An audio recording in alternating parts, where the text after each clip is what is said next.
Mubea wiyungamia wa usakwani na mipaka kana IEBC ni uthoketia okiti yonthe makivila cha usumbi kukomana na kwithiwa na kikalo kunenanisia mathina ala mawakilite gukonyo utumbithia wa Mathangu ma ukuna kura. I just want to assure the country that the procurement process for ballot papers is on course, and we are bringing the country ballot papers equivalent to the number of voters, because there's no 100%, there has never been 100% voter turnout, and we believe that this is the right way to go. It's a transparent process, and the Commission has nothing to hide.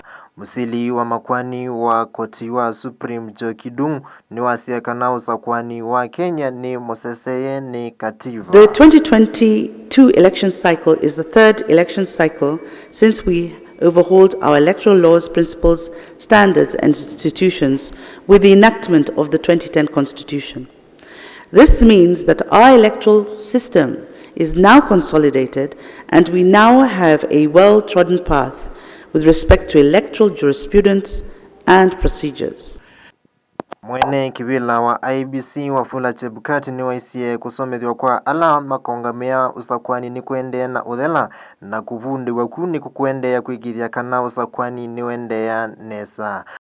As you all know, we have permanent staff at the Commission and in the counties, all the 47 counties and constituencies who shall be the returning officers, but they'll be assisted by the temporary poll officials who are the presiding officers and the deputies and clerks, and those are the people actually who run the election. The recruitment is finalizing, training will be undertaken, and we believe that they'll be adequately trained to undertake the process.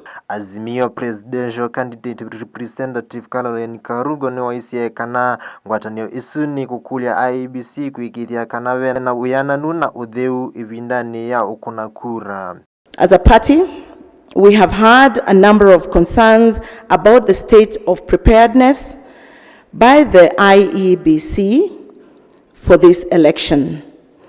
We have documented those concerns and shared them with the IEBC and the media.